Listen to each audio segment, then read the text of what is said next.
On a planet called Motherworld, a royal family had been in charge for a long time. They wanted more power, so they took everything from their world. To gain even more control, they sent their armies to take over other planets. One day, the king and queen were killed. The planets they had taken over saw this as a chance to fight back.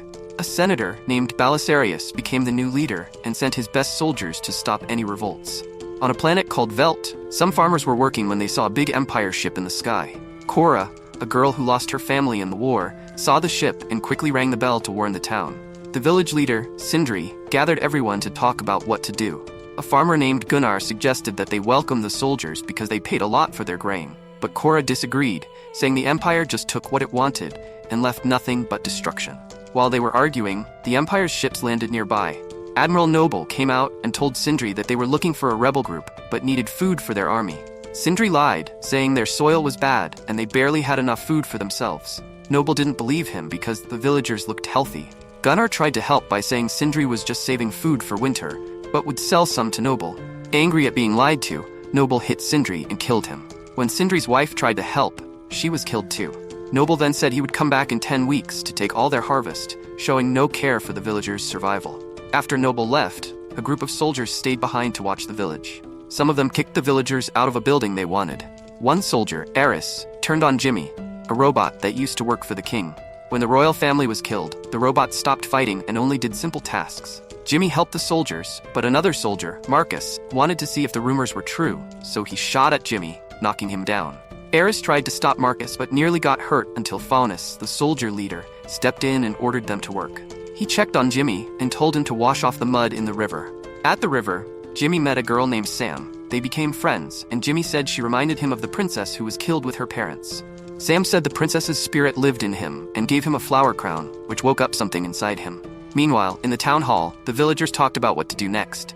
They decided to work hard and show the empire that their harvest was worth keeping. Kora, upset no one was listening to her warnings, packed to leave. But Hagen, the man who saved her 2 years ago, stopped her. He thought Kora should join the rebels to protect the village, but she said no, thinking it would only lead to more death. That night, Marcus and 2 soldiers kidnapped Sam. Kora heard her screams but tried to ignore them. Eris tried to help Sam, but the soldiers overpowered him. Soon, Faunus showed up and tried to take Sam, but Kora interrupted him with an axe. Faunus sent his men after her, but Kora fought them off with her impressive skills. She used their weapons against them and defeated the soldiers one by one. When one soldier almost shot her, Eris jumped in and stopped him. Then Marcus tried to shoot Kora, but she disarmed him and shot him in the head. Now, Kora and Eris worked together against Faunus, but he was holding Sam at gunpoint. Just then, Jimmy arrived. Faunus ordered Jimmy to kill the rebels, but instead, Jimmy shot Faunus and then ran away. The townspeople showed up just in time to see Kora defeat the last soldier. She told them she would help them fight, but needed to find more soldiers first. Gunnar agreed to take her to the city to meet his contact. Before they left, Hagen gave Kora a special gun he had found on her ship. Kora and Gunnar traveled for a while and set up camp for the night. Kora shared her story. When she was 9, Belisarius led an army to attack her home planet, destroying everything. Kora tried to fight back but was too young. Belisarius killed her family and took her away to raise her as part of his army. Over time, Kora learned about Motherworld and became a soldier. She fought hard for revenge and became a commander by the time she was 18. For years, she was just following the Empire's orders, destroying towns for the very people who had killed her family. The next day, Kora and Gunnar arrived in the city, but they found out that Gunnar's contact had been captured by bounty hunters. With no way to find the rebels, Kora suggested they look for General Titus instead. They went to a tavern, where a rude alien thought Gunnar was Kora's slave and tried to buy him. When the alien got aggressive, Kora told him to stop, but he got angry. Kora quickly overpowered him and slammed him against a table. The alien ran away, while a mysterious man named Kai watched from the shadows. Kora asked if anyone knew where to find General Titus. A small alien, using a human body to speak, told her Titus was fighting in a coliseum on a planet called Pollux, so they would need a ship to get there. Suddenly, the rude alien came back with 3 bodyguards for revenge. A gunfight broke out, and people in the tavern ran for cover. Kora fought the bodyguards, taking them down one by one. Gunnar struggled to fight the alien until Kora knocked him down before he could hurt Gunnar. As Kora fought the last bodyguard, the alien tried to attack her from behind, but Kai shot him first. After the fight, Kai searched the bodyguard's pockets and offered Kora and Gunnar a ride to Pollux for a small payment. As they took off, Kai mentioned knowing a warrior who could help them, so they agreed to stop at another planet first. Gunnar had never been in space before, and was amazed to see their ship flying. Meanwhile, Admiral Noble was on the Empire's main ship, smoking through a pipe connected to his body. A soldier told him that bounty hunters had captured an informant. Noble ordered the soldier to bring the informant to him, then returned to his tentacle lover. Later, Kora's group arrived at a planet called New Wodi and met a rancher named Hickman, who had a slave named Tyrant. Tyrant once fought the Empire but was captured and turned into a slave. He wanted to fight again, but he owed Hickman a lot of money to buy his freedom. Hickman made a bet. If Tyrant could tame a wild creature called a Benis, he would be free. If not, Kora and her friends would become Hickman's slaves. They agreed to the bet. Tyrant approached the angry Benis, showing he meant no harm. He spoke to it in his language, saying they were both trapped and chained. Slowly, Tyrant built a bond with the creature. After freeing it from its chains, he climbed on its back. The Benis had trouble flying with a rider and almost crashed into rocks a few times. At one point, Tyrant fell off near a cliff but quickly got back on. Soon, they were flying smoothly and returned safely to the ranch. Tyrant was allowed to leave with Kora and her group. Hickman tried to ride the Benis too, but the creature threw him off and killed him. Impressed by Tyrant, Kai offered to take Kora to meet more warriors for their cause. They soon arrived at a place called Dagus and met a sword mistress named Nemesis. She had a personal mission first, to fight a spider-like alien named Harmata, whose children were killed by the Empire. Harmata had kidnapped a human child for revenge. Nemesis tried to reason with Harmata, saying she had also lost her children to the Empire, but Harmata attacked. Nemesis skillfully dodged and blocked Harmata's attacks, cutting off one of her legs to make her drop the child. While Gunnar rescued the girl, Harmata knocked Nemesis down and stabbed her arm, but Nemesis had special gauntlets that let her keep fighting. She cut off another leg before Harmata knocked her down again. Harmata tried to attack Gunnar and the child, but Nemesis stabbed her in the back. She then set her swords on fire and sliced through Harmata's spider body, stabbing her humanoid torso with both swords at once. After defeating Harmata, Nemesis joined Kora's group, and they took off again. Kora and Gunnar shared a moment, and Kora told him more about her past. She revealed that she was Belisarius's adoptive daughter, and once lived a privileged life as part of the royal guard, where she protected the princess. The princess had a special power to bring beings back to life, and Kora still felt guilty for not saving her during the attack. Later, they arrived at Pollux and went to the arena, where many warriors fought and died.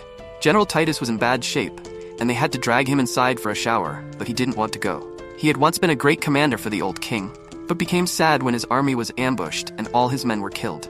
At first, Titus refused to fight again, but he changed his mind when Kora offered him a chance for revenge.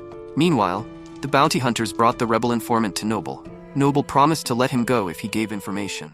The informant revealed that the Bloodaxe siblings were under King Levitica's protection on a planet called Charon, but Noble killed him anyway. Soon after, Kora and her team arrived in Charon and met King Levitica, who agreed to arrange a meeting with the rebels. When the Bloodaxe siblings arrived with their rebel army, Kora shared their struggles. Kora admitted that winning would be hard, but reminded the rebels that her people had always helped them, so they should help defend her people. Darian, the brother of the Bloodaxe siblings, agreed and asked his army for volunteers. A few rebels eagerly joined them. The group then set off with their new allies. Kai, feeling inspired, wanted to help in the fight, but he had some boxes to deliver first. Kora agreed to make one last stop before heading home. Not long after they left, Noble and his men attacked King Levitica's kingdom. When Levitica refused to help, Noble killed him with his cane. As Noble's army continued to destroy the kingdom, Noble received a message about the rebels' location. Later, Kora and her team arrived at a place called Gondoval to help Kai unload cargo. Kora noticed that something felt off. Suddenly, an enemy spaceship attacked, destroying most of their ships. Robots swarmed in and captured many of them. Kai revealed his betrayal. He had always known Kora was a wanted ex-commander and had used her to gather legendary warriors for a reward. Noble arrived and took Kora's gun. Kai told Gunnar to kill Kora, promising to let him go if he did. But Gunnar tricked them, freeing Kora and shooting Kai instead. Kora quickly knocked down a guard, stole his gun, and hid as Noble's men started shooting. Kora fought back and blew up a box, creating a big explosion that pushed her enemies away. Gunnar freed the other warriors, and soon Nemesis was slicing through enemies with her swords. Darian pushed a soldier off the bridge and told his men to gather the remaining ships. As the fight went on, Tyrant, Titus, and Gunnar grabbed guns to cover Nemesis while she fought. Noble ordered his hidden spaceship to attack the rebel ships. Darian, desperate to save his men, fought his way to the enemy ship and killed the pilot, stopping the attack but sacrificing his own life in the process. The crashing ship destroyed much of the bridge, but Noble escaped on a floating platform. Kora, furious, charged down the bridge and started shooting at Noble's soldiers. She reached Noble, and a fierce fight broke out. Noble knocked Kora off the platform, but she grabbed onto a rope just in time. When Noble tried to disconnect the rope, Kora used it to make him fall and climb back up. The fight continued, and Kora used the rope to block Noble's cane. She broke off a piece of the cane and stabbed Noble in the leg. Weak and injured, Noble kept fighting until Kora broke his arm and stabbed him in the chest with his own cane before pushing him off the platform. Tyrant used a rope to pull the platform back to the bridge, rescuing Kora. The team survived, and they all returned to Velt to prepare to defend their farming community. Nearby, Jimmy was watching them, wearing a strange crown. Meanwhile, enemy troops retrieved Noble's body. Instead of healing him, they connected him to a Neuralink, turning him into a cyborg. His mind appeared before Belisarius, who scolded him for failing.